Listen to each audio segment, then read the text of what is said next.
มึงผู้นึง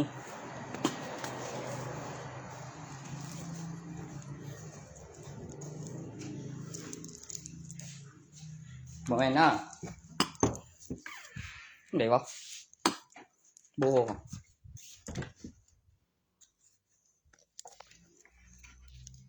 คือฝันบ่ให้บุนะชีวิตจึงอยู่จังได๋ก็มึงบ่อยู่จังได๋บ่วะมึงจอดขวางกูดิ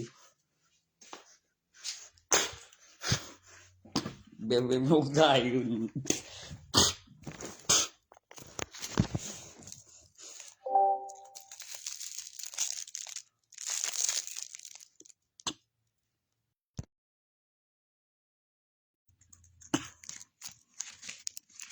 หอมกูยางเขาอีกไป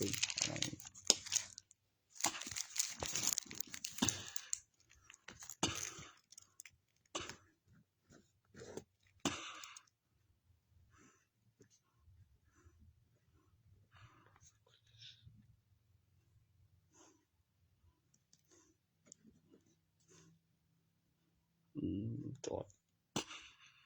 ฮะรถจังก็ได้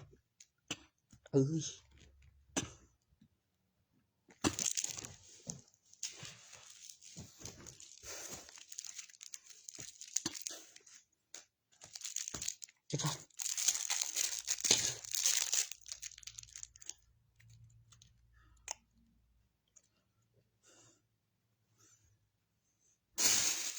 คือมีคืออะไร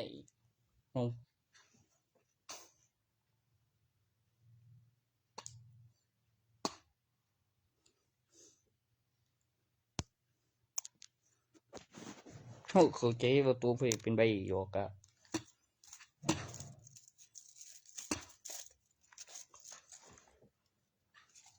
มันคือโง่เท่ไอ้เพี้ย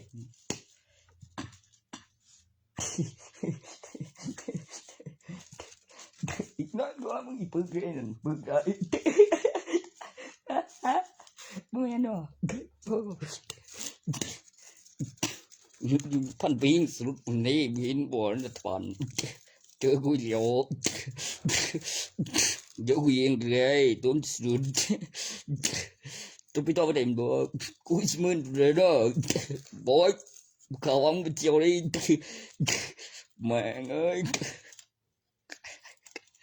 โอ้ย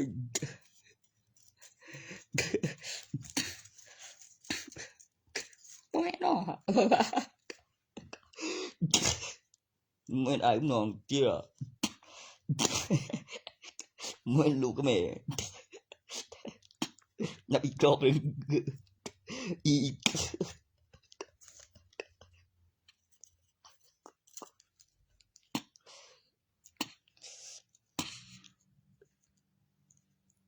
เป็นวันใหญ่ตอนสะบัดแล้ว2หรือ4หรือ6ก็คือยับได้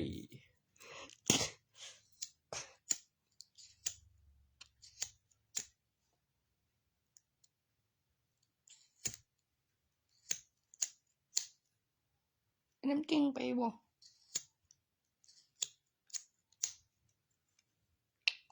ยังบ่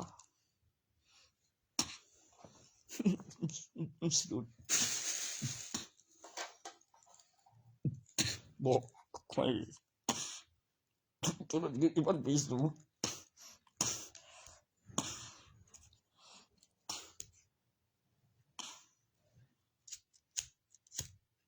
มันมีสูงบอก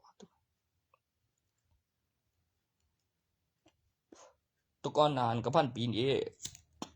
สุดก็ดังเรื่องเป็นบุคือดอก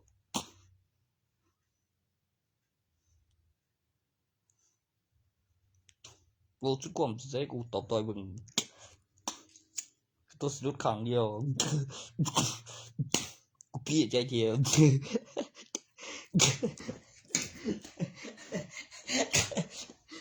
แล้วได้บึงยังเป็นที่พูดเสียงเด็กสอง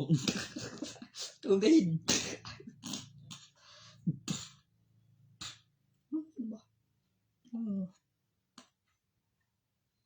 เพิ่นเองตามบ่ถึกหยังซั่นก็เว้าเรื่องถือคือถือเลขแล้ว ถือแล้วดีบ่เห็นแล้วมันใหญ่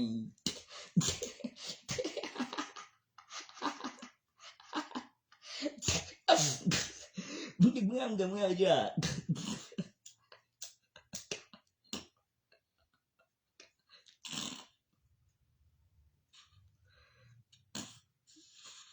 โอ้เพิ่น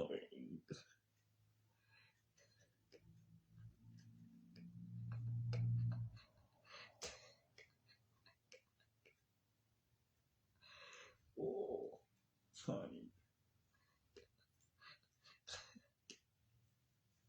เท่ไหนอ่ะตัวหาแม่ง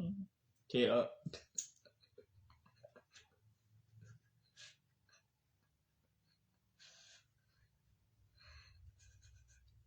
มันน่าอายหรอกยังเอ็มน่าอายแต่ได้ตัวขนาดว่ากูเลือกอีกเห็นบ่เท่จริง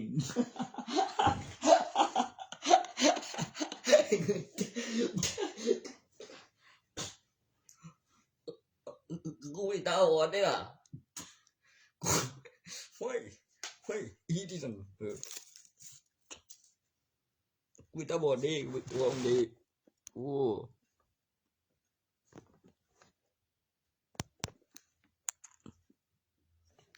เกิดได้วะกูเห็นบ่ได้หรอกเว้ยกูเจ็บเลยเฮ้ยกูมีดีกว่าหรอก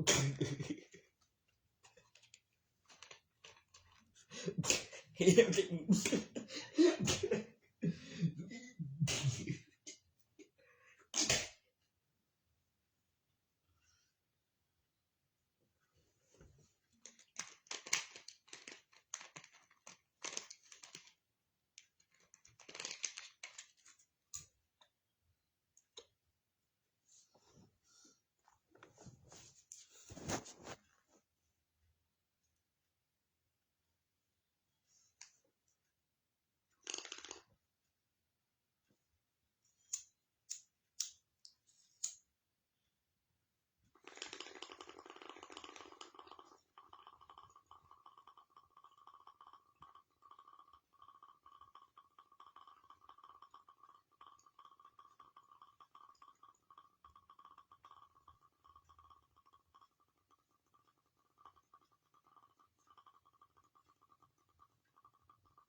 มุดสะดุดแดงได้ลายยังไปหลอกตองวีองอื่นกับกูที่ละเครียดได้กู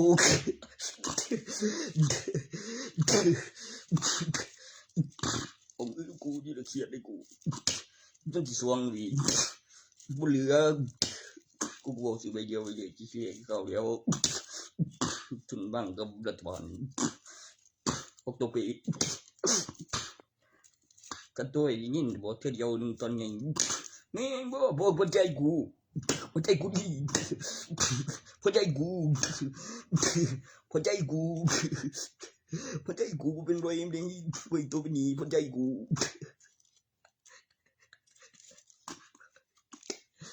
หัวใจกูมึงบ่ได้นำตะกันยังหัวใจกูมาโง่ไปเลยเด้อเนาะกูไปเลยยังมันบอกความจริงบอกông đi cụ gì ông in là thành ơi mẹ ơi toàn nhây cái điều ơi toàn nhây cái điềuนึงยังtoàn nhây cái điềuนึงนี่หมดนั่นมันôngมันchỉต้องđi cụ đi bàyเลยơi mẹ ơiมันต้อง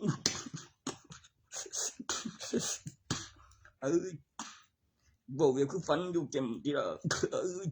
mẹ quá đây đó thư bay đó kèm kèm mặt bay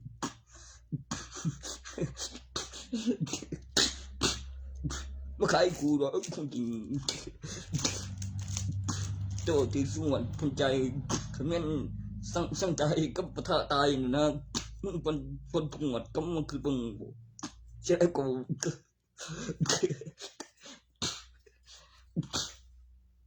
bất ngờ cái ngọn gì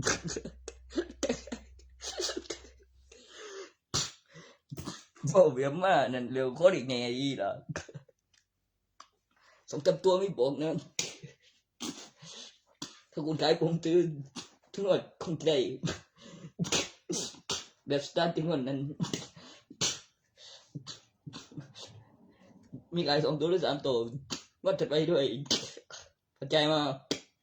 ได้อีกเดี๋ยวครับมีที่เวลาถึงวันนั้นจำครับแมว2 ตัว 3 ตัวถูกทึกงวดแบบค่อย2 ตัว 3 ตัวนับถึงวันนั้นมา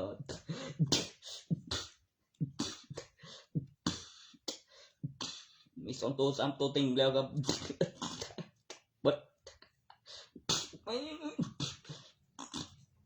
งอนแล้วงอนอีกแล้วนะครับตายสังใจเอง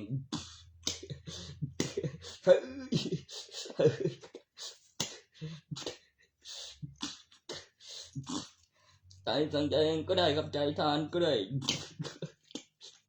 ขึ้นบินแบบคณิตศาสตร์แบบขันให้บึงยังไงน่าเป็นอำเภออีเลย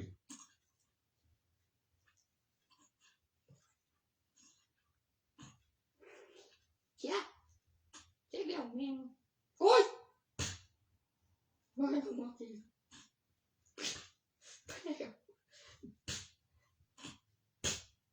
ติ้งเดี๋ยวครับแจ้งทันข้างเกินนับวันเด็กครับสิบเกิน100 ตัว10 ถึง 500 มีวันทุกปีสู้พวกนี้อยู่ใน2 ตัว 3 ตัวไม่บอกจะขายซะกัดทุกงวดเบกมันซื้อหมอนเลยครับคุณจะทำได้พูดถึงเรื่องมีพยานเลี้ยวด่วนใหม่คือคุณจะถามถึงอะไรซื้อเกิน500ซื้อถึง100 ตัวครับก็ถัดไปด้วยครับแดมจริงเปล่าแดมก่อนด้วยไหมตัวนั้นจะด้วยไหมที่ไปทางในป่าขึ้นทางสูง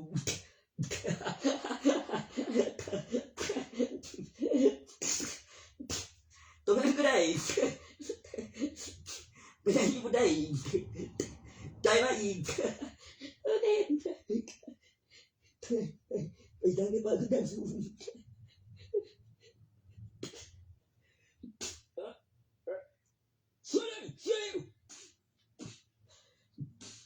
บ่ที่เอาบนยายค่าสำนวนตำรวจนี่ติ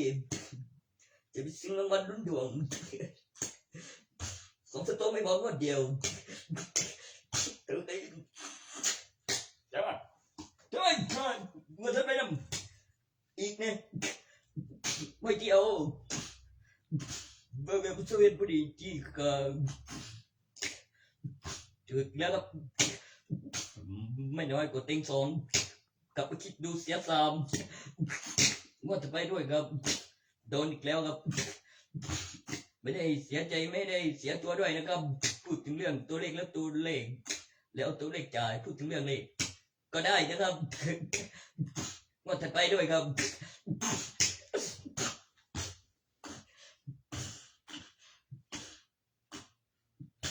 แม่งบ่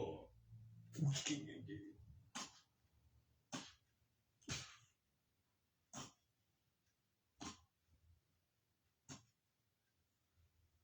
ให้ติ่งโอ้ตกแล้วตกไม่บอกกันเดียวขอทุกคนไปกับ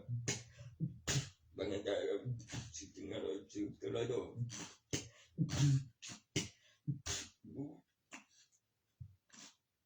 ถึงปากคือตั้งใจ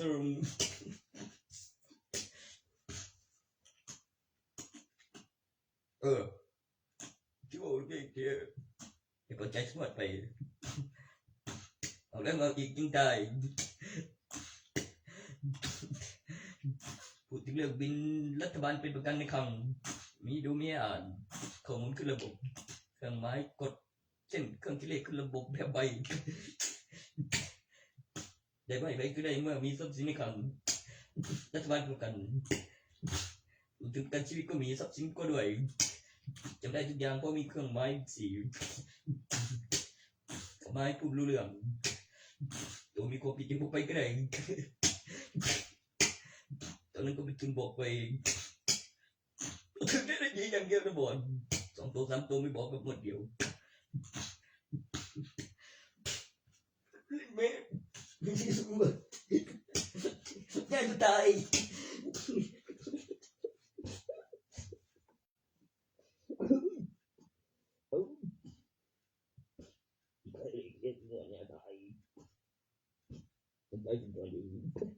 Ya ben bukan saya dengan yang ben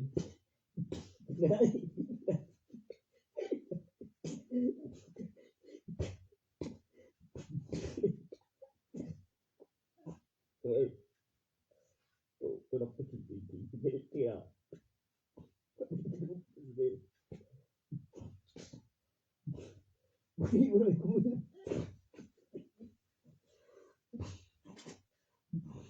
นับเป็นเงินได้ครับเรียนมีพันใบมีดอกมีพันบาทก็มีเป็นนี่ก็ได้ปันผงตรากับข้าวฝากก็ผิดไปประเด็นยังคือเพชรดอกก็เป็นนี่พันบาทนับแบบปีได้ขึ้นแจน้ำได้กำหนดการเป็น10 ปีพ้นโจรไอ้พ้นใจทุกตนทุกดอกก็นับไม่ทำกัน10 ปี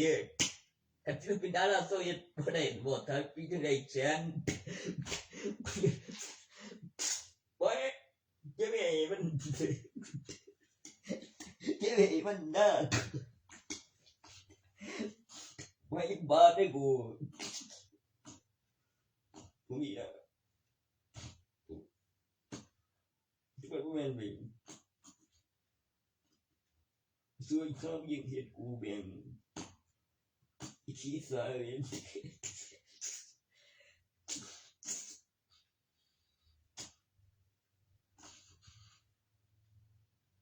ตัวได้ว่าได้ดินไป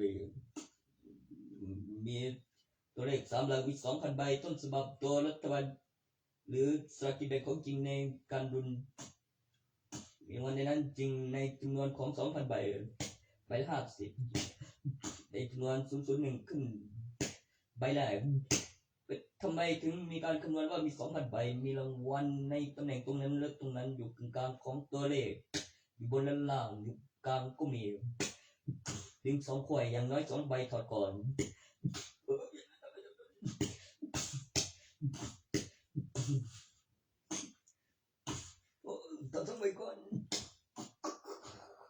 เห็นถึงเลขตอนที่แรกในการคำนวณคุณเป็นแนวใดใส่ที่ปากกาสมุดตรงนั้นเขาจะต่อในที่แรกกับพยานเขาจะเสียไป2 ใบที่แรกนั่นสลากกินแบ่งมีค่าขายซื้อหมดมีปันจริงมีเงินแล้วของมีสลากคุณจะเอาตอนอะไรที่แรกถูกแล้วใจมาตอน2 ใบยังน้อยถ้าก็ไปคิดดูบอกคือรางวัลที่ขั้นตอนก่อนถึงรางวัลใหญ่ได้ลุ้น2 ใบเสียบัตรค่ะเสียบัตรเสียก่อนอีก2 ใบมันใหญ่2 ใบไปเคย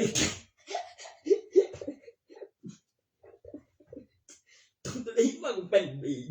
ไม่ต้องรู้สึกได้ยังไม่ได้เป็นไงหวดกวนต้นสับเลย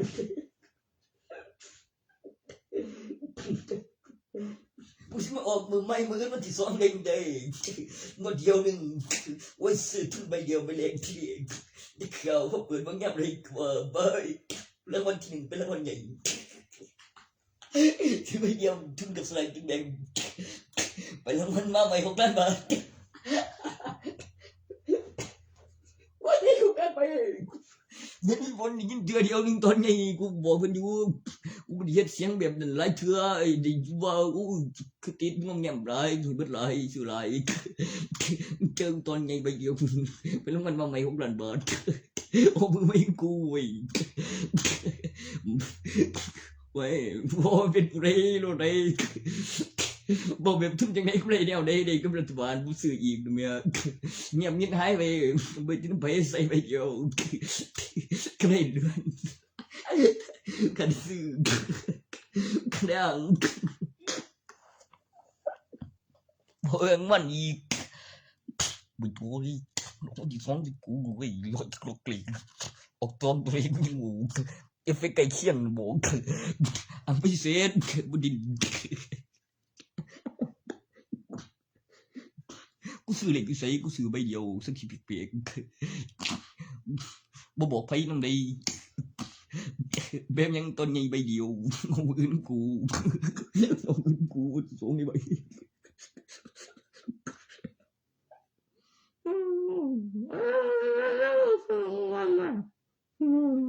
แม่งโอ้ยเกิดบ่ไว้ปันอุดปันเองบ่เต็มเงินกับของกับใครไปนำมีมันได้ใบได้แค่ไปจ่ายนำถ้าเจ็ดอีกทุกได้ติดตัวเลขกับตัวเลขเครียดตัวเลขเอาตัวเลขจ่ายเกินเองได้อยู่เข้าคือเองบอกอยู่ว่าตัวนั้นค่าเลขโอ้ยจะเป็นไงใจจะได้ถีนมันต้องได้รวมอีกแม้แบบคุณแจนมี2 ล้านได้ไปนั่นใจ6ตัวมีหลักฐานวัตถุนับ2แล้วมีหลักฐานพยานแทนบ่มีรางวัลนับอย่างละล้านมี2 ล้านในใบหนึ่งได้กับสลากแล้วเขาพัฒนาวิธีต่างหากตัวนั้นบอกมีคนเอ็นขอความมาแล้วบ่หลายว่าซั่นเว้ยเดี๋ยวมันปั่นกูได้ล้านก็กูตีกูให้กูเงินเป็นมีขอความธนาคารเลี้ยงกันว่าก็คุณตาเสือเลยนี่เบิก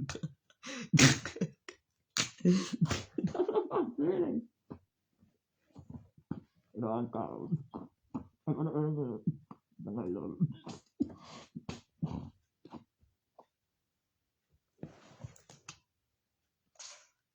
ทุกเรื่องไม่ต่ำกว่า120 ใบต่องวดเป็นทุนเพื่อลงทุนกับสลากกินแบ่งของรัฐบาลไทยในการวางทุนต้องมีกำไรทุกรอบทุกงวดตอนนี้ขึ้นสูงขึ้นหิ่งแล้วให้ฉันไปทำงานอีกเลย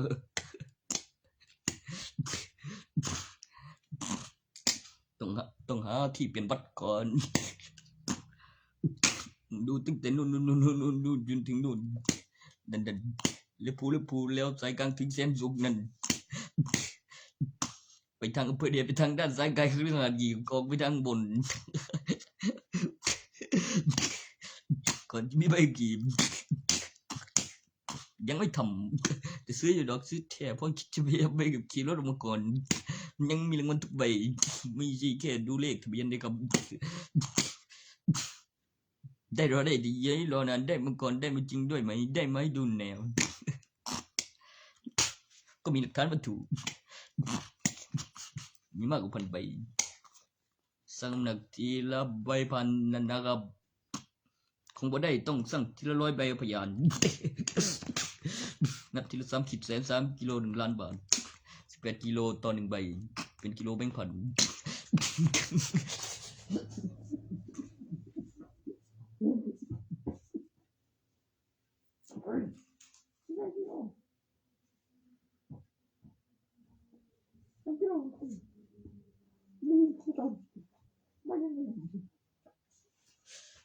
โมยบ่บอกเลยเว้ยจะลืมไปกูใหญ่สุปีเดียวครั้งละ9 กิโลเว้ย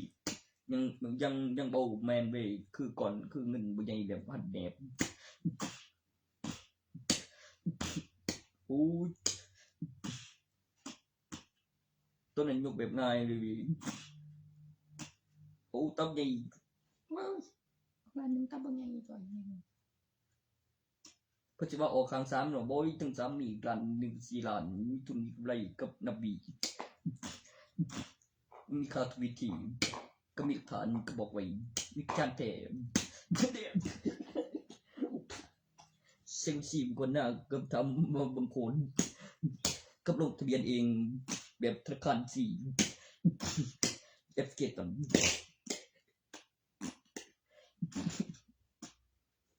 ยังสูตรนั้นเอาเบิ้งน้ามันดีแล้วเด้ตัวเองจะเอาลงทะเบียนเองที่ตั้งธนาคารไอ้เด็กกูก่อนยังกูกำลังเห็นอยู่ถึงนี้แล้วกัน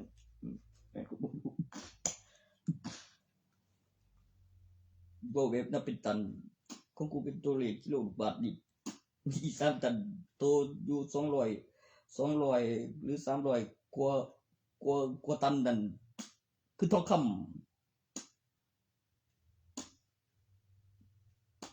คือใน3ของ2หรือ300นั่นคือ 3,000 กิโลแล้วมีหลักฐานแล้วมีหลักฐานแล้วมีพยานแท้แล้วมีโคดแล้วฟังทั้งผีได้ฟังทั้งผีผู้เดียวได้ครับมี4พิสูจน์ได้ตัวนั้นมันทองคำครับตรงผมจำนวนกิโลบาทดิตรงของเจ้าแต่มันในประเทศมันเป็นจำนวนร้อยแต่เป็นกิโลตันในหนึ่งจำนวนของจำนวนร้อยเป็นกิโลทองคำโอ้ยกูก็เลยคำนวณกิโลใหม่เบิ่งในจำนวนตันกับร้อยเปอร์และแปรรูปปลุกเสกแล้วกำนับแบบคือมีเหรียญ25 ตังค์แล้ว10 ตังค์แล้วก็มีเหรียญบาทเป็น1 บาท75 ตังค์และมีเหรียญ2 บาทเป็น3 บาท75 ตังค์และมีเหรียญ5 บาทเป็น8 บาท75 สตางค์และมีเหรียญ10 บาทนะครับใน 20% ของ 100% ของจำนวน1 ตันมี 1,000 กิโลตัวที่แปรรูปขึ้นรูปเสร็จมีน้ำหนักปริมาณมีเศษอยู่ที่ใน 20% ของจำนวน20แล้วเป็นจำนวน 100% เต็มอยู่ที่ 1,000 กิโลที่ขึ้นรูปเสร็จระวังด้วนไว้กับใครพูดผิดพูดถูกกับมีพยานระวังล่าสุดเป็นคนใหม่กับยังกับคนใหญ่คนแรกคนล่าสุด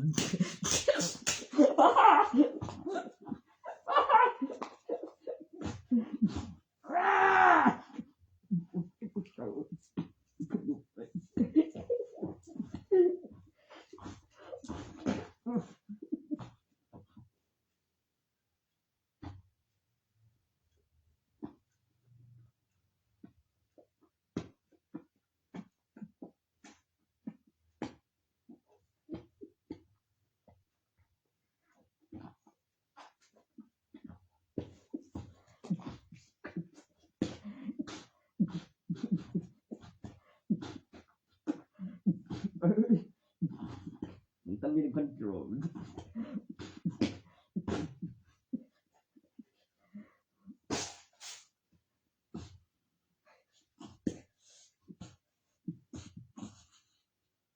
ดถึงเรื่องจะได้แล้วมีหลักฐานแล้วอ้างกับพยานแล้วมีหลักฐานแล้วมีพยาน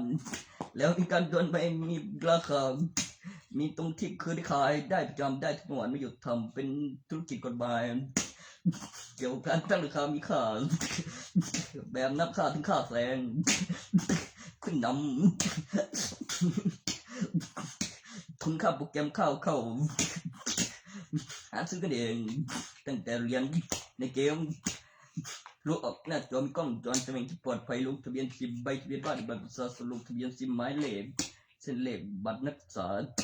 ต่อที่มีเลขท้ายบัตรประชาชนแล้วก็อุปกรณ์บัตรประชาชนแล้วบัตรนักศึกษาแล้วตัวเลขที่ไม่ซ้ำกันจากการลงทะเบียนซิมของบัตรประชาชนเป็นเส้นตัวเลขที่เกี่ยวกับการพิมพ์เพรสม.6 คุณต้องมีตัวเลขประจำตัวสถานที่คุณยังไม่จบได้ถ้าคุณยังไม่รู้ตัวนี้แล้วเมื่อคุณอายุถึงแล้วคุณยังไม่พิมพ์ขึ้นมาอีกว่าไปศึกษามาแล้วมีหลักฐานพยานแน่นอนไม่ได้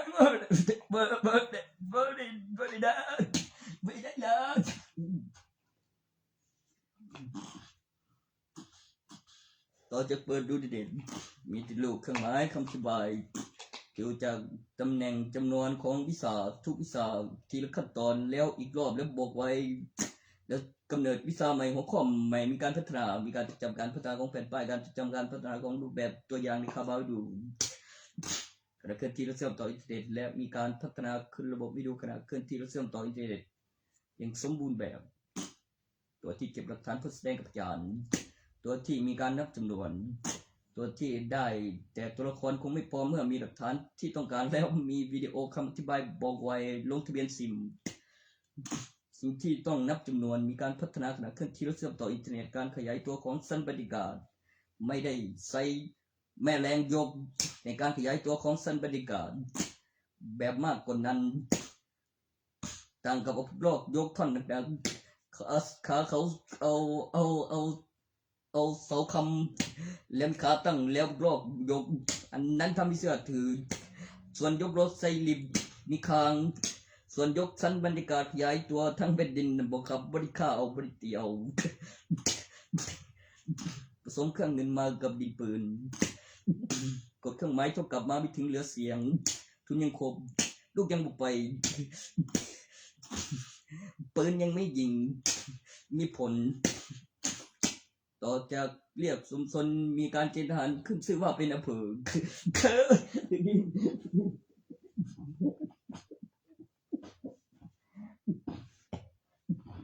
มีพยานผู้ที่เห็นด้วยยังไม่ตายเพื่อให้ถามได้เกี่ยวกับเรียกตัวสวยบ่แม่นเด้อไปเจ้าทำไมเกิดอะไรไปทำไมไปแกเป็นบ้าไปทำไมไปไม่ถูกพูดลงจุเสียงออกไม่ออกข้อมันคนนี้แหละ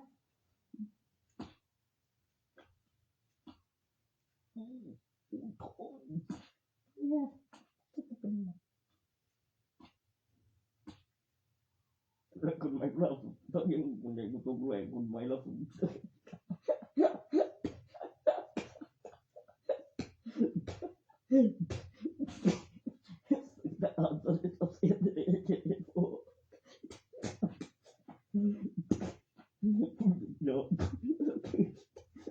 em tay nhưng mà tay bội người một sữa của cái bố này người mấy bộ của cái tay của đây của cái bắt ngủ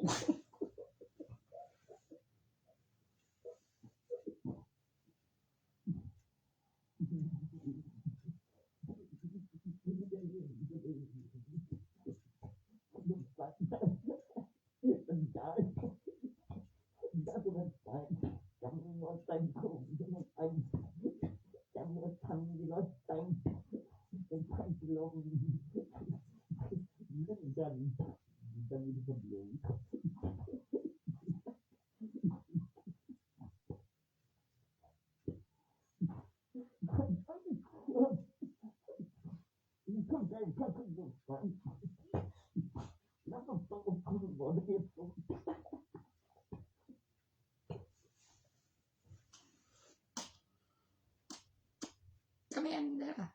แม่นหยังแม่นให้ไปเกมได้ไปกลุ่ม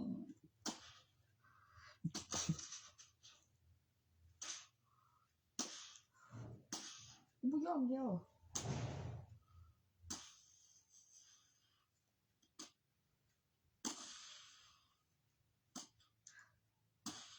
ไม่ก็มีความคิดมนุษย์มีจินตนาการไม่ได้ตีเอาไม่ได้ข่าวแต่กลัวเริ่มแต่มีแต่ยังมีขึ้นเวทีมีเด็ดเงินเด็ดเรียนตั้งแต่โตพูดรู้เรื่องมามีเจ้าหน้าที่ตำรวจวิธานเอาคนเดิมบ่ได้แบบเสีย1เหรียญมีพยานใส่ต่อได้ห้ามเก็บกับคนเดิมที่เคยเสียมาแล้วกับมนุษย์มีจินตนาการเหมือนอะไรสักอย่างนี่แหละเพื่อไปอ้างต่ออ้างได้นั่นก็อ้างได้มีหลายยิ่งอ้างได้ตอนนั้นนั่นพ่อมีที่มีค่าเบี้ยขึ้นมาเพราะอะไรน่ะบ่มีเซ็งเงินหลังจากเก็บเกี่ยวแล้วต่อที่ทุนจากรัฐบาลเป็นการประกันของผลผลิตต้องจ่ายค่าเบี้ยหรือให้ผมสั่งใจใส่บัตรแน่ผมจะอ้างอย่างพ่อมีที่บ่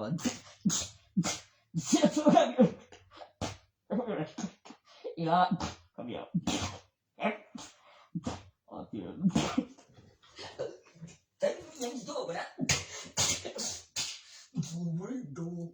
กูบอกค่าเบี้ยนี่แม่ค่าเบี้ยค่าเบี้ยนี่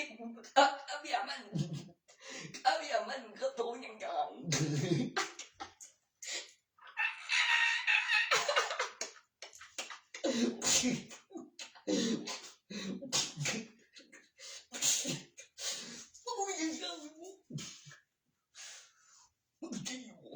ตอนสำคัญมากเลยตอนนี้มีอะไรอ้างได้ไหม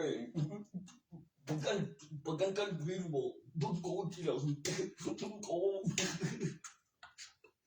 บอกก็มาถูกบอลคาเบียนบอกมันจะไปไฟนู่นตะการของเดียวมันเป็นไปใครขึ้นมาฟังไปต้องมีประกันค่าผลิตพวกที่เดียวเห็นมีอะไรอ้างได้เด็กเอาเสียเงินเด็กเงินหลังจากเก็บเกี่ยวเงินเลี้ยงฝากต้องมีค่าเบี้ยไหมมีไร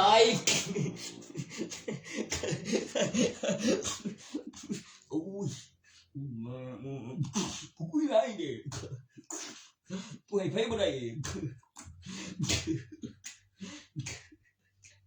กูมีไรกูให้ไฟบ่ได้เขาไม่ยอมรับเขาปล่อยมันไปห่วง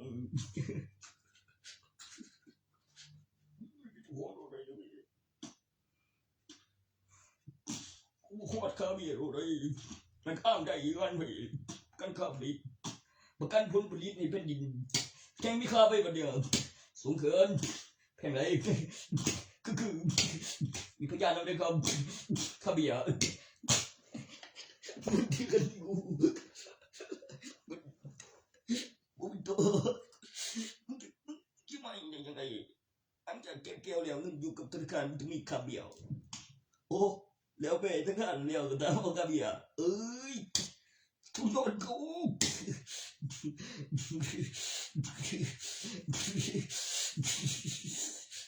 เสียตรงนี้เสียเองโซ่นี่กูคิดดูว่าจริงๆจริงเล่นรถกูตัวกระเบียนี่ยังไงกูดู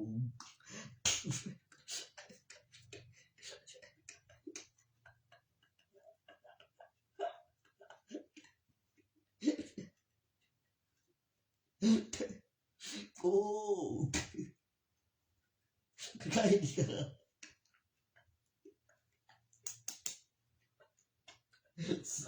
สักวันมันวันสิ่งนี้บอกกันถึงบอกแค่ไหนตัวเองอีน้องกูไอ้กูไอ้ตัว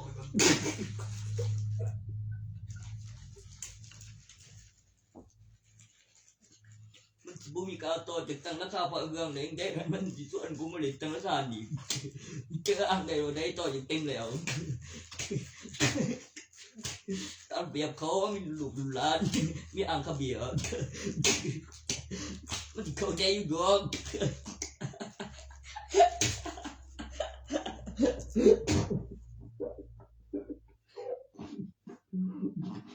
โอ้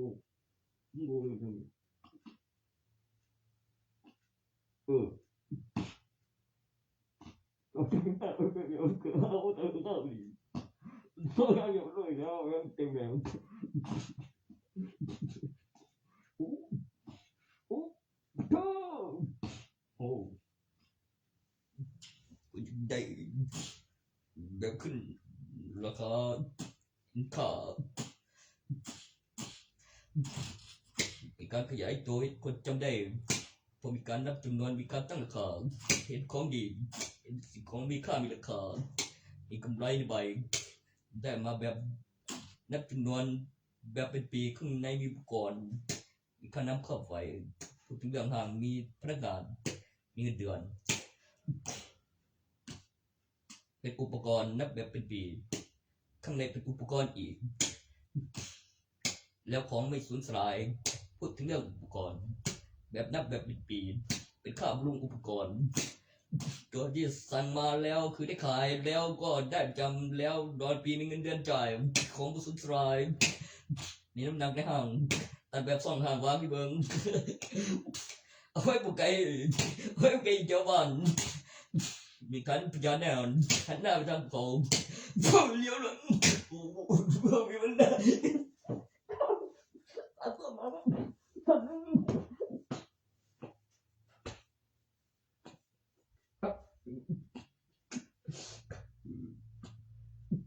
ม่ได้ไม่จำคนก็ถึง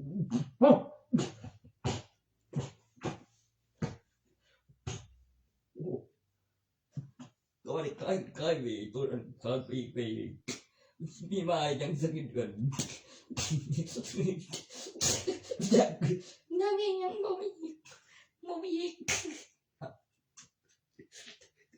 กูเก็บไปเลย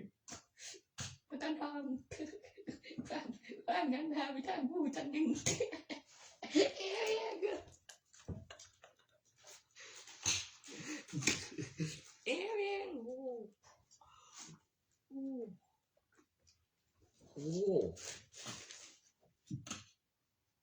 เป็นยังดับ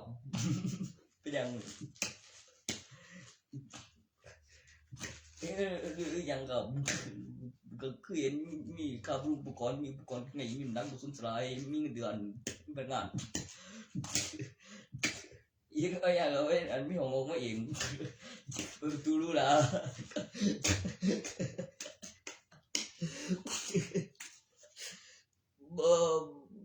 บ่แม่นนั่นเด้แบบทั้งสองอย่างระหว่างตรงนี้แล้วตรงนู้น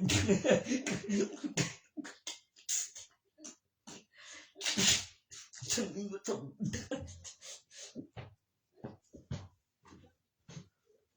ฉันนี่ก็ต้องฉันนี่ก็ต้อง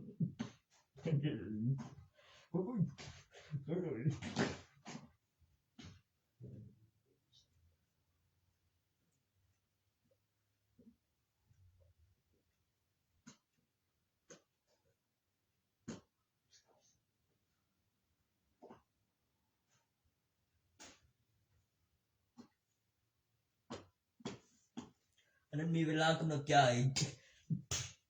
ของผู้สูญสลายผู้ใช้โจรธุรกิจกฎหมายเกี่ยวกับต้องการเงินเดือนเมื่อมีการเช็คอินแล้วเวลาทำงานตัวนั้นเกี่ยวกับการตั้งราคาของแล้วมีค่าบำรุงอุปกรณ์แล้วข้างในขายอุปกรณ์มีค่าประกันเกี่ยวกับ1สัญหาทำประจำตัวที่มีอยู่จริงตัวที่ปิดไว้บ่ได้ใส่ค่าน้ำค่าไฟนั่นคือบ่ได้จ่ายบ่ได้หยังตัวที่เปิดห้างมีประกัน1-2ตัวอย่างของค่าบำรุงอุปกรณ์พอมีที่คนแต่งงานด้วยทุกทีไอ้กูมึง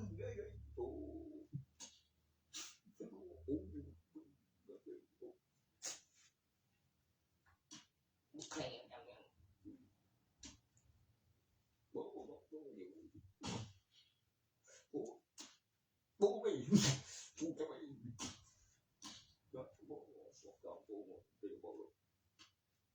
สมุนเลย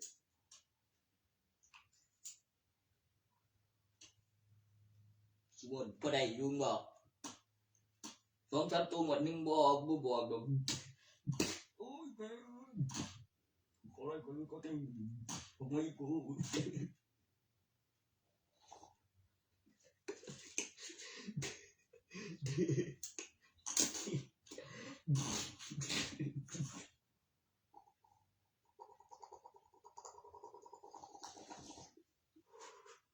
โอ้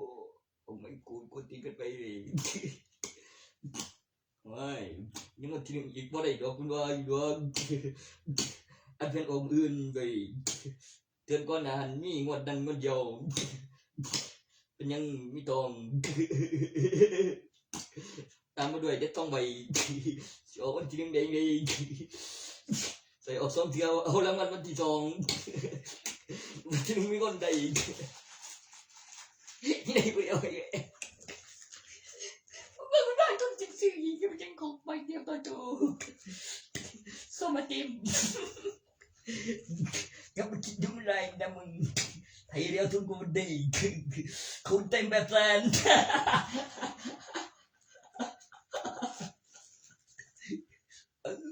ไม่ได้เรียกว่าพอใจเอาพยาน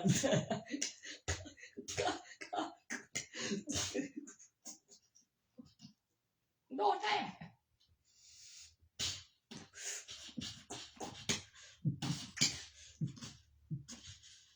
ถ้าคุณคิดว่ามันปีตามมาทันผมจะมาคุมไว้เนื้อแสงแพงเพียบตามาแบบมากเมื่อจริงมาถึงขั้นผีมได้กว่าสิเท่าเบ้าถึงเรื่อง1,000 กิโล100%ใน20%ของ100 กิโลมี 1,000 กิโลหรือ1 ตัน1 ตันหรือ 1,000 กิโลพูดถึงเรื่องขึ้นรูปเสร็จเป็นเงินเหรียญปริมาณของน้ำหนักของจำนวนเต็ม 100% ของ 1,000 กิโลโอ้เสร็จแล้วคุณต้องเข้าใจนับเงินนับแบบเป็นกิโลโ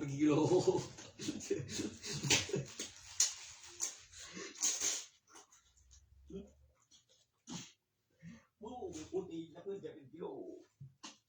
โอ้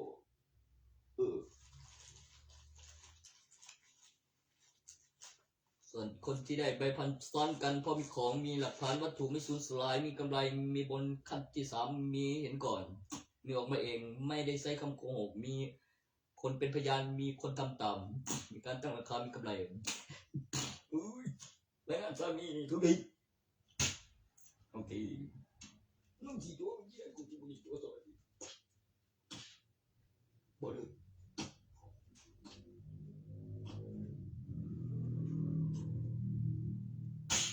เงินแบบมือปีมันคงไม่nó xem cái tờ cho cái bọc biển vẫn nghe ăn mấy phần mừng thì một tôi cười bố mình cũng tốn cái gì cứ vô vị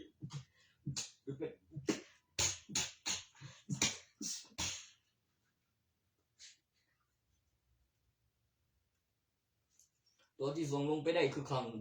ส่วนที่เป็นคลังกลางเป็นคลังของธนาคารเป็นคลังของรัฐบาลตัวที่มีการรับประกันจากรัฐบาลเนื่องจากมีการผลิตแล้วมียุคสมัยและมีตารัฐบาลแล้วเรื่องว่าถึงไหนมีการทวงมีการสั่งพัฒนาจนกลายไปหลายขั้นแล้วเก็บหลักฐานแล้วจำนวนตัวเลขและแผ่นป้ายการจดจำการพัฒนาค่าน้ำค่าไฟที่ได้ใช้เพื่อให้เห็นค่าไม่ได้ใช้สิ้นเปลืองเคยจำคือต้องได้ใช้แล้วได้เสียไม่ได้ใช้ไม่ได้เสียแม่เอ้ย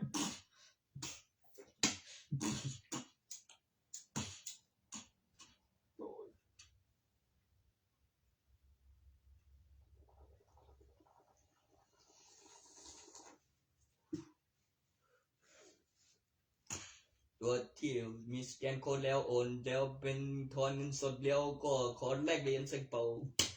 โซแบบคืออะไรนั่นฟิเซอร์ได้ฝึกใหม่พลันทอง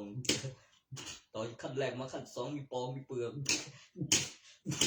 ต่อจากขึ้นรูปมารอบแรกขึ้นอีกรอบนึงขึ้นห้างขึ้นเส้นตั้งราคาเป็นทองยุคสมัยที่ต่างกับยุคสมัยในอดีตที่ยัง ไม่มีในบันทึกของหนังสือมนุษย์มีจิตรการมีความคิดเด็ดให้จำเพื่อไม่ให้ลืมมีการปรับเงินแต่ตัวพูดรู้เรื่องมีทหารตำรวจโอเคการแจ้งความผิดกฎหมาย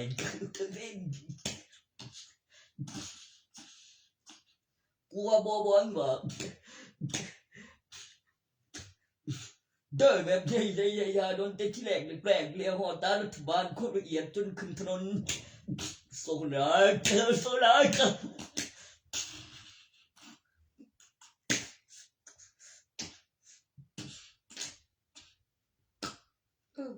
อินตั้งแต่เบื่อตัวเลยรัฐบาลประกันรอคำตอบตรงที่ตาในสนนการขยายตัวของสัญบรรยากาศเครื่องหมายคำอธิบายเมื่อมีการเปล่งแสงในที่มืดรูปทรงของดาวเคราะห์หรือบอกที่คุณพบวัฒนาการภายใต้สัญบรรยากาศแล้วการบันทึกแบบบวกขึ้น1 ปี 360 วัน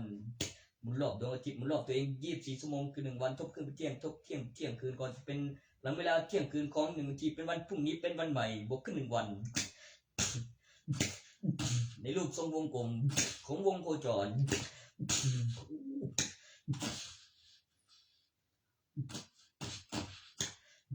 เป็นการวัดดวงกับเซ็กสตีกับไม่ได้บ้าไม่ได้ฝันไปของ1 วันของ1 ดวงแล้วแบบเทสคุณคิดยังไงกับการดูดวงในครั้งนี้คุณเอง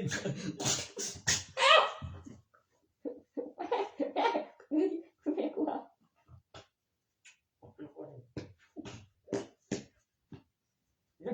ดวงดวงอะไรโอ้ยแต่ดวงได้เก็บมาดูดวงเป็นแบบดูดันถ้าเป็นคือโอ้ยแต่เป็นกองยักษ์กองยัง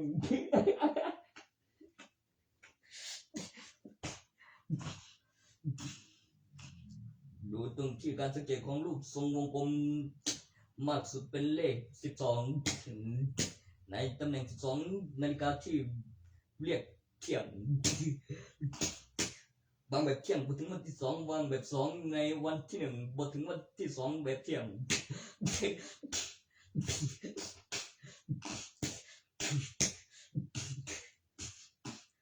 เจ็ด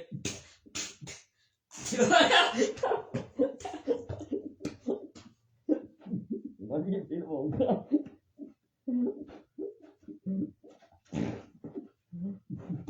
แล้วเกี่ยวที่กองต้องดูตามเรื่องกับว่าต้องได้เกิดจากน้ำมันว่าบุญที่หนึ่งมันเกี่ยงกัน ไอ้ตำแหน่งที่3รุ่นแฝดพอบนตำแหน่งที่3อีกไรหนึ่งดูที่ออกมาเองตัวที่ผมแปลกใจนะครับในตำแหน่งที่บถึงวันที่3ในวันที่2ในตำแหน่งที่3รุ่นแฝดเป็น4ดีไรบนคนที่3เราได้ใจเยอะรอนาน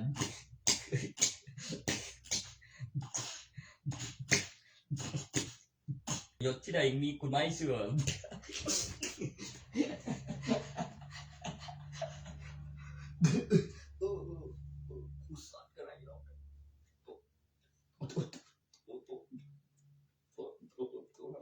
เนี่ยบางคนเป็นที่สองมันบางคนแฝงแฝงเบิร์ดว่ามันจำได้ที่สองหลายสองในตำแหน่งที่3ถึง3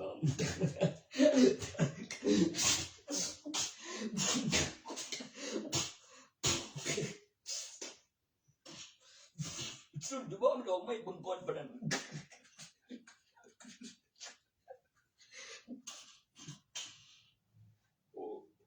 จำไม่ได้รู้ตัวเขาเคยมันสวยโอ้ยชัวร์ไปเลยชัวร์ไปเลยหนาวเลยตอนสายเก่งโว้ยมันก็ไม่เร็ว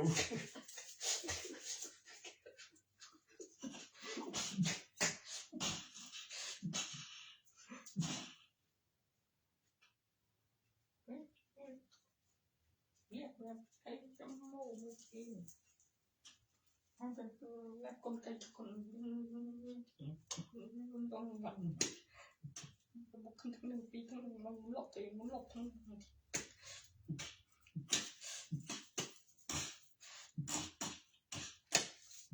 ทุกสมองอันก็เองนะกูว่าอะไรนะวันไม่แบบเดียวก็นี่เนี่ยตรงไว้คุณแสนมาไม่ได้ให้มันใช่คนที่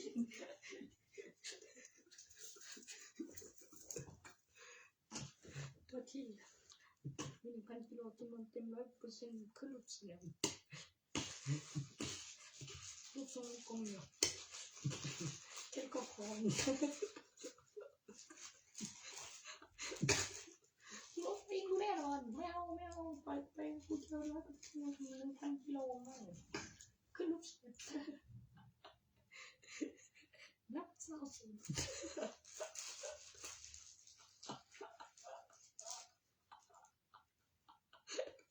มาก่อนไอ้น่ะต่อยสิมาก่อนเว้ยเสียก่อน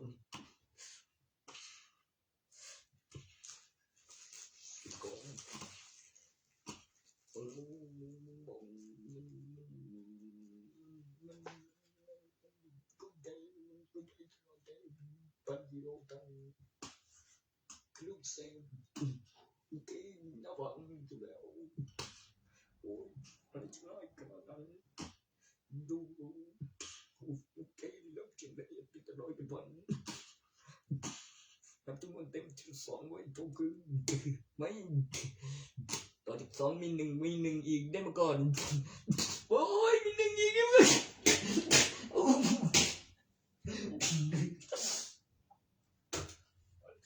มี1อีกได้มาก่อน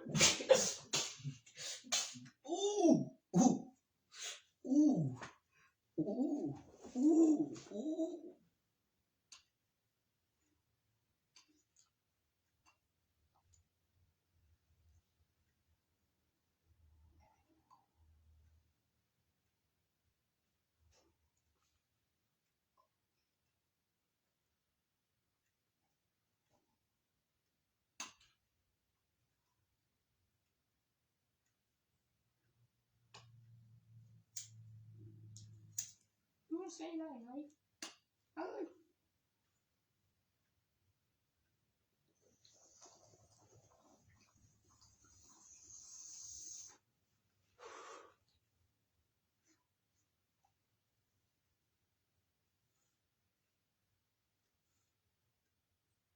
ตัวนี้เนี่ย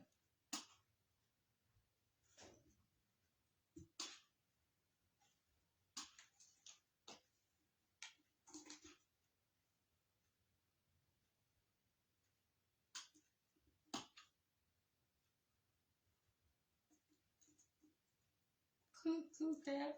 จะได้บอกคือต้องหยุดสลากกินแบ่งแล้วมีการสังเกตของสลากที่ถูกกฎหมายปลอมห้ามเรียนแบบ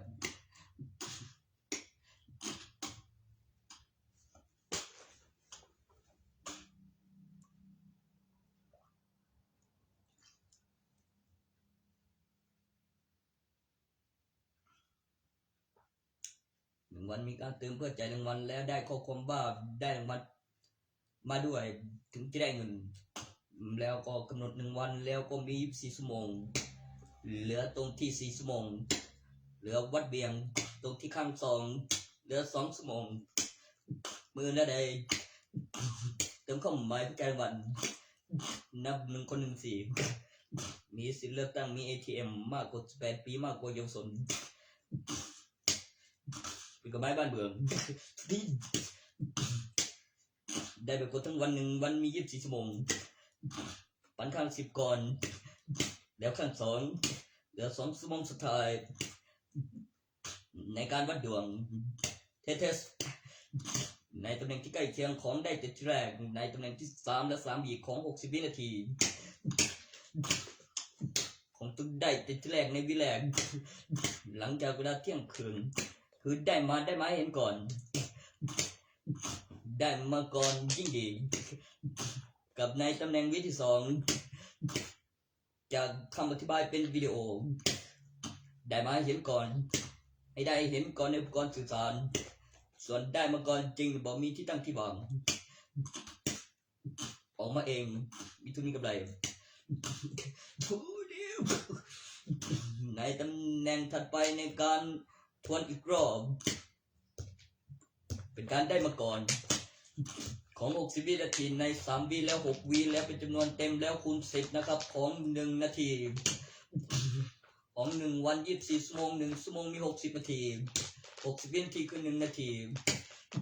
ใน3แล้วปันออกอีก3คือมีการลุ้นดวงแล้วก็มีการสร้างดวงใหม่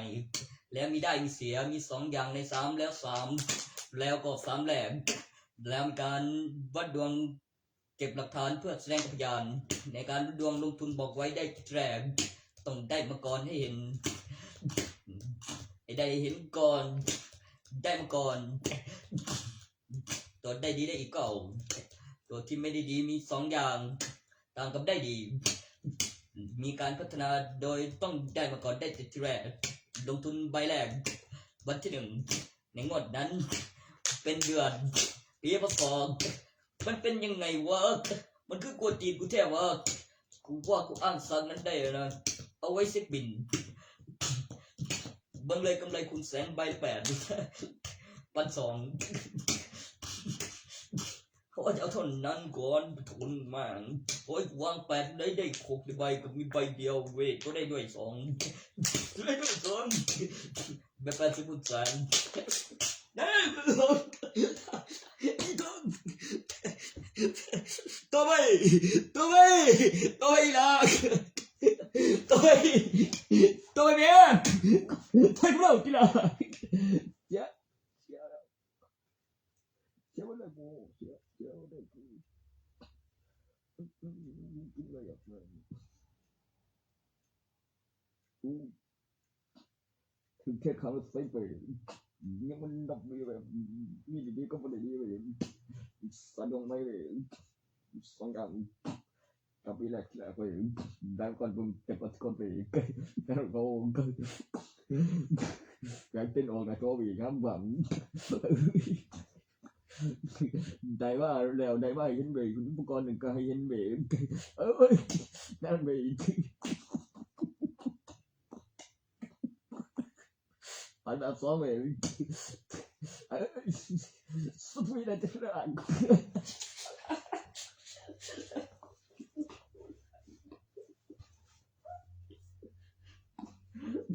tôi tôi không trong đây nào อะไรนะเขาไม่สอนเขาแค่เรียบแต่โอเคได้ตัว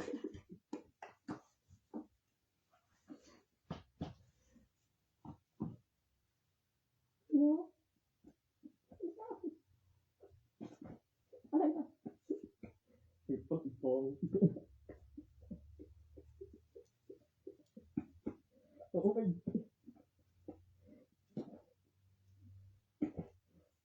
đây là con đeo con gì con tổ con bây giờ bây lại con thử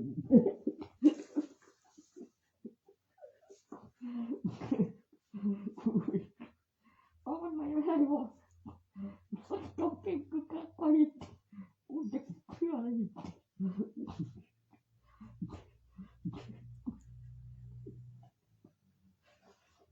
Ôi,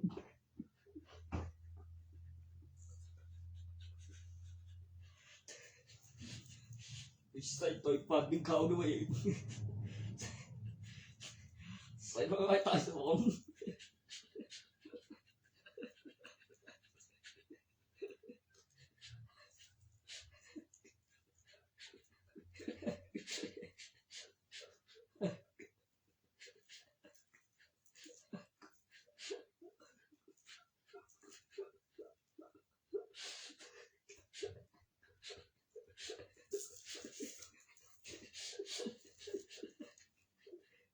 เสียบอยไวไฟสอง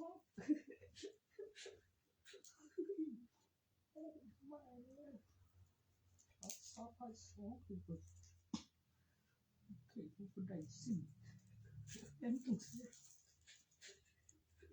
ตอนเป็นขอขะแบก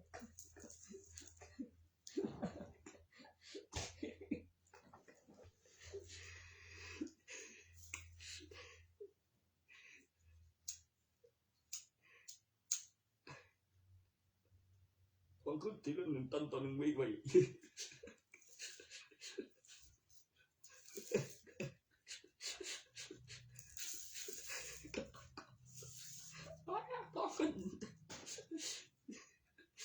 Mình tân mấy việc hơn về giúp con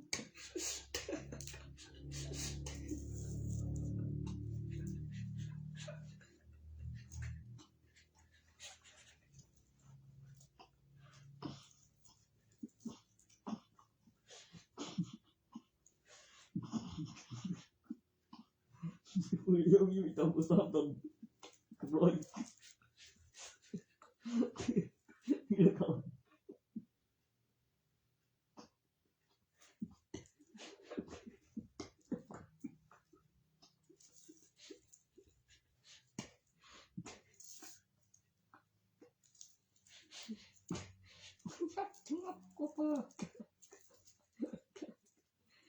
Copperนี่ก็โดนที่เล็กรถบอกของมันอะไรมันกดนับเบเดียวไม่ได้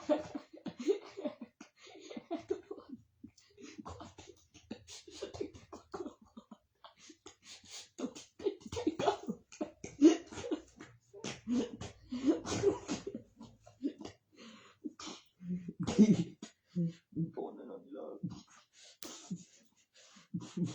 sẽ mà kia sao thật sống mà mình tôi thấy sao tôi thấy tôi lần xin một sángtem đòi và mà mình cần tụi mình vô cùng là mình nó là bom dài thật và cũng sẽ được thắng tụi và tụi nó mình gặp sao mình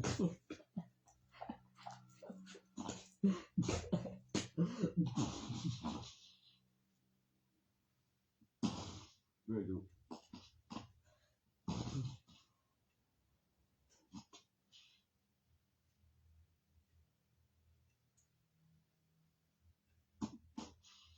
Là mình để mong rồi. Cũng không được. อะไรก็โอเคตอนนั้นมันมีร้านใบผมบอกว่า ไม่ก็แล้วแบบคุณบาลาคุณเต็มเป็นตัวเลขเก่าคุณแบบจำนวนหมื่นเป็นตัวเลขเก่า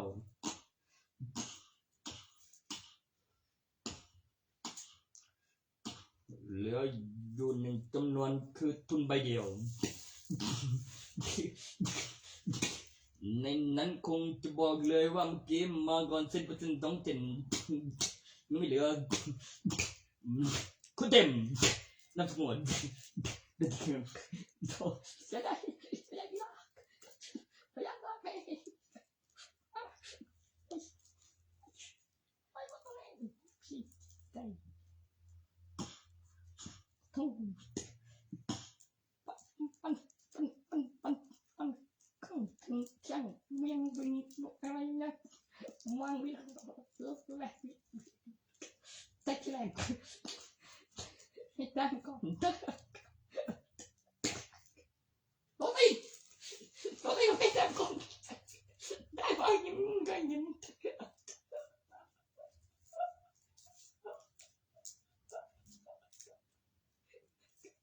มาก่อนได้มากเย็น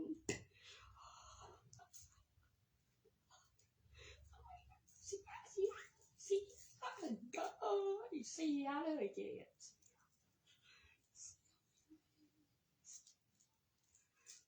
ไปบ้านเสียไปบ้าน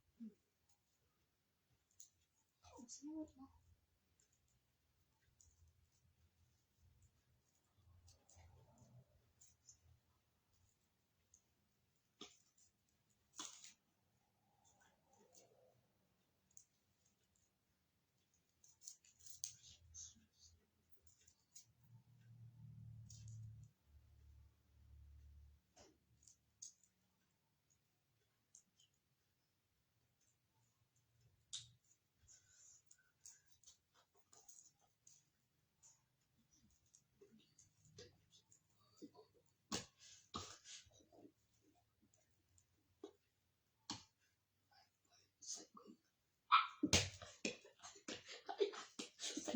แหละก่อนได้เลยก็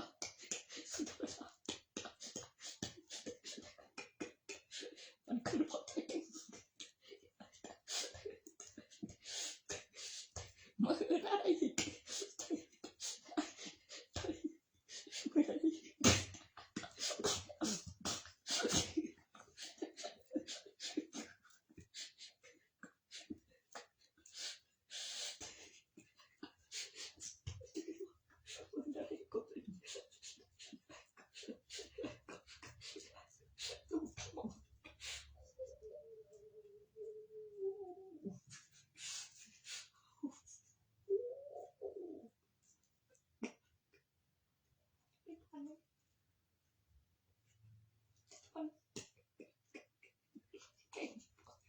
แล้วมัน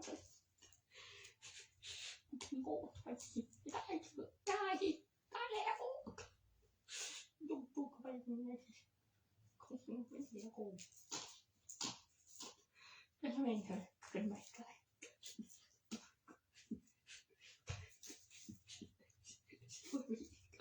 ว่าใช่คนที่ทุกคนสั่นอะไร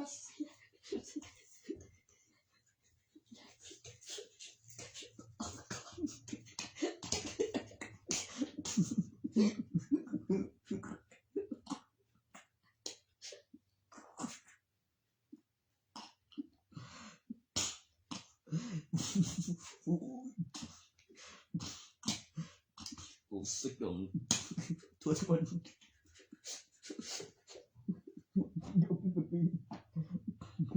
เขาเป็นที่เงียบถึง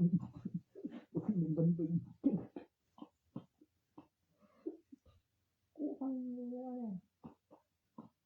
มัน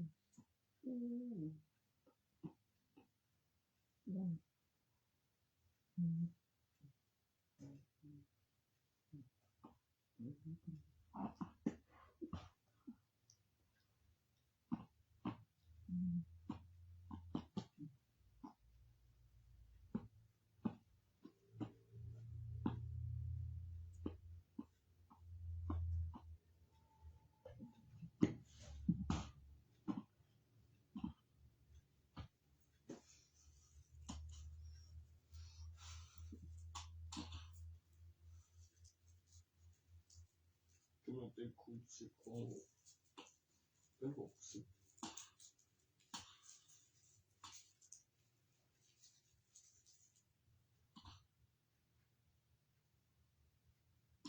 การขยายตัวรูปทรงองค์กลมครบเสร็จสัญญาณเปิดตั้ง 1,000 กิโล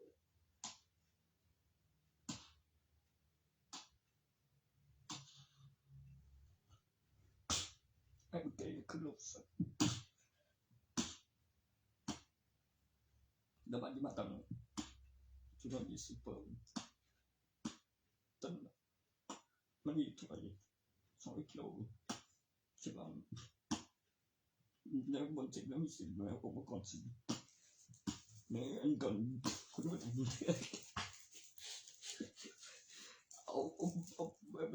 kun durang tinggal bukan kuma tibon kudai nalar da besar nak jadi gak besar ke kau balik sama lu sungkung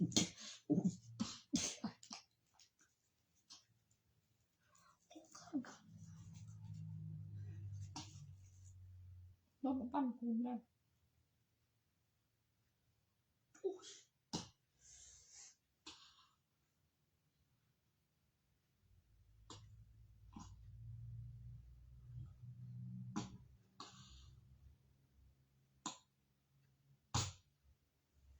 น้อยแน่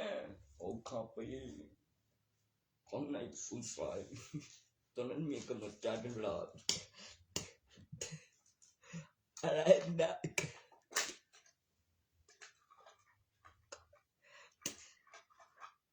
กำหนดใจเป็นเวลาความจริงได้เลยโอ้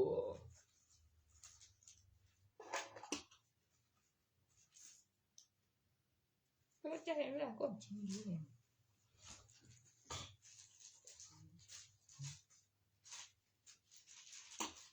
ผมก็บอกอยู่แล้วมันรองจอนไม่ห้องไม่เยอะก็เปิดประตูผมไปนอนที่เกมเสือ ให้ไปเต็ม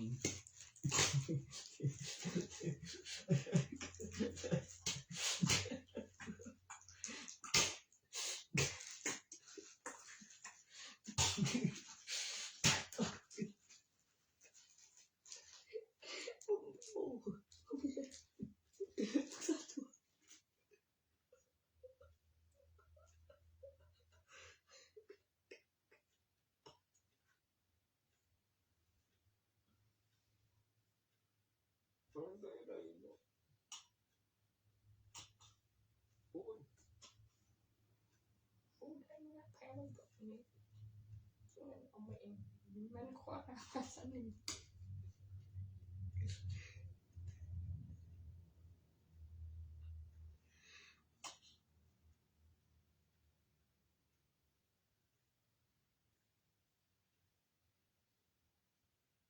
มันไม่ทุกข์หมดเลยมันก็ต้องมาบอกว่าทุกข์หมดอะไรโอ้ยไม่ทุกข์เลยตายแล้วนะ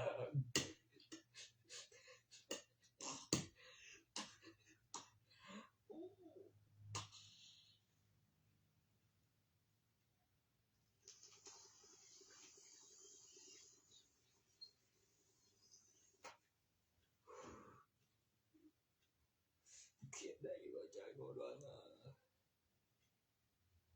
มันไม่เป็นแบบนี้ตรงกูดิ้นไหมอันไหนออกแล้วออกเลยก็มีดูมีเห็นก่อนตัวนั้นก็ให้ได้เห็นก่อน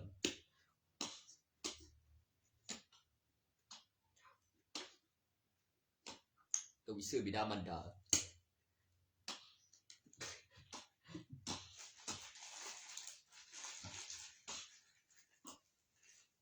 เมื่อมีดูการจัดการปัญหาเมื่อมีหลักฐานมีกล้องจอมีการดันขึ้นทะลุมิติพูดถึงเรื่องเมื่อมีการผลิตแล้วก็ออกแล้วต้องออกเป็นผลผลิตพอแล้วก็มีดอกสิ่งที่ต่างคือเมื่อเงินอยู่กับธนาคารครบแล้ว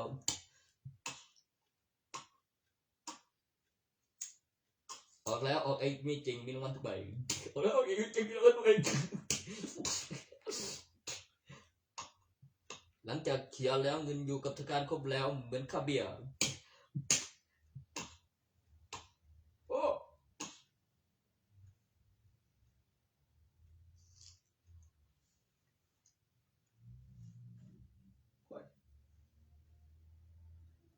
อันสามและสามอีสันมีดีแล้วไม่ดีมีอักษัตริย์โอ้ยมันก็เลือกบอลได้ดีแล้วได้โกลแล้วก็เลือกได้ดีได้มันจบแล้วต่อก็ได้ดีโอเคอ่ะ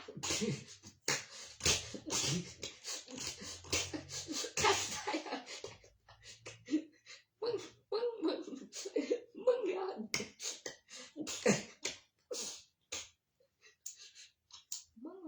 มึงแม่กันหรอก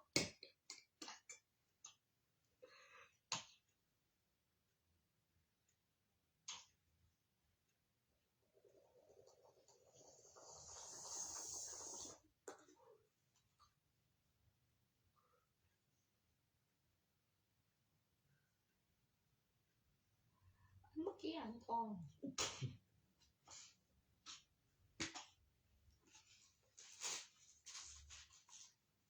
ห้ามปลอมห้ามเลียนแบบ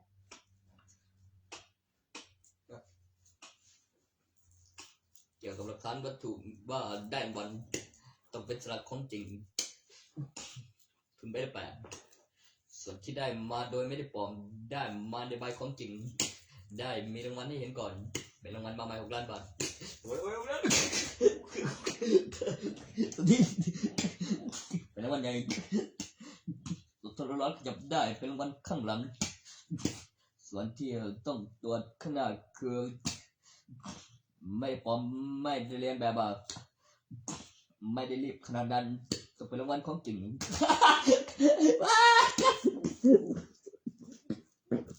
นอ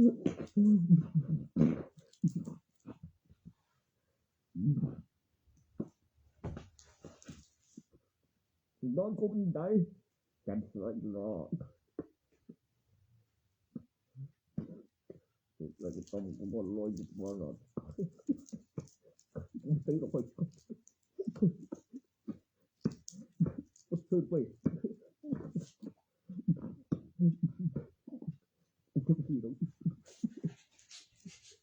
บ่เคยกูดอก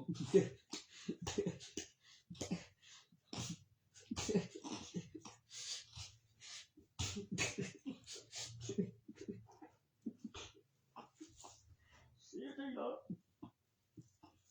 โอ้ไม่ต้องบ่ลอยตาลำ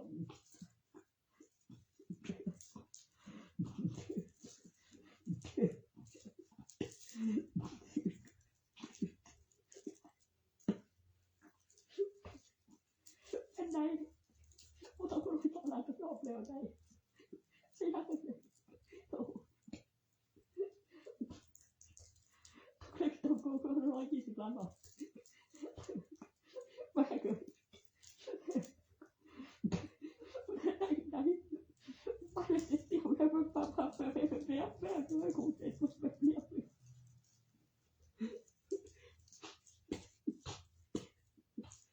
จะต้องได้เก็บรถถึง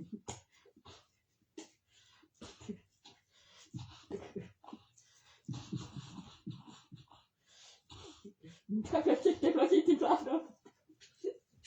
พอละเดียว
ถ้าคุณมี 1,000 เราก็บอกแล้ว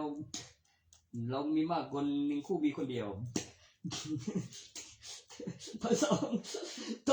อีก2อะไร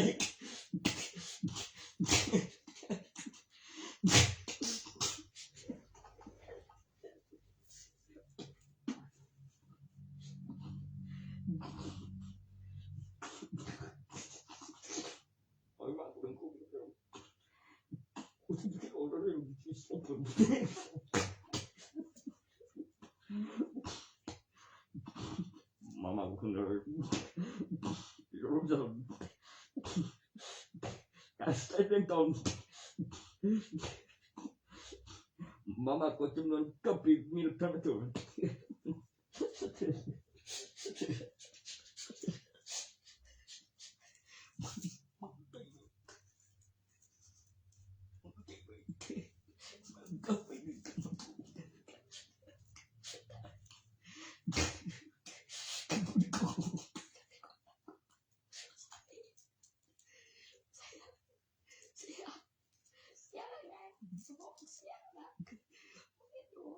ตัวไหนจะที่ไหนไม่เอาแล้วเราทำไมมึงมีแล้วมึงมีเข้ามาเกิดบางหนูดูแล้วมันที่ยังนอนใหญ่ตัวอะไรเสียอะไรเนี่ย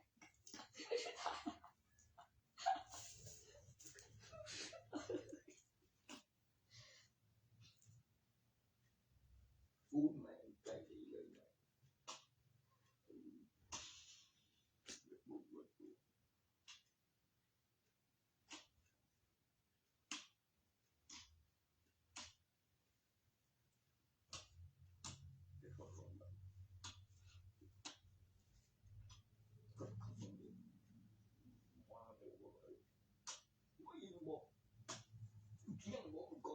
ย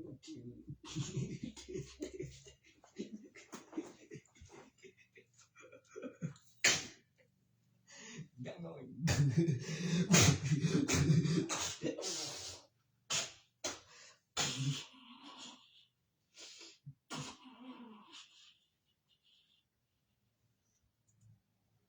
ก็สบายวันยังมีบางคน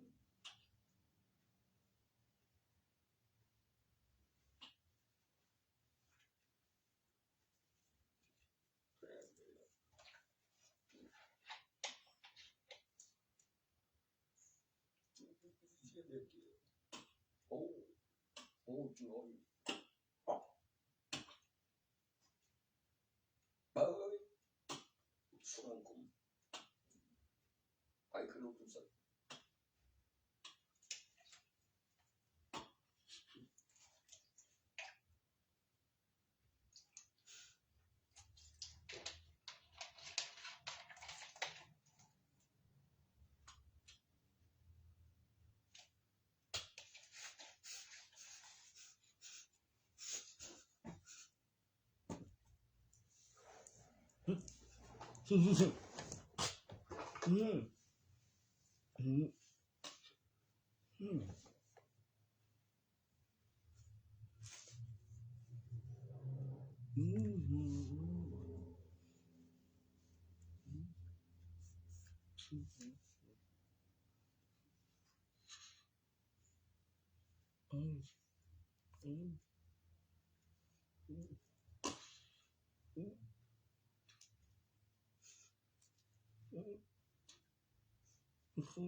Mm.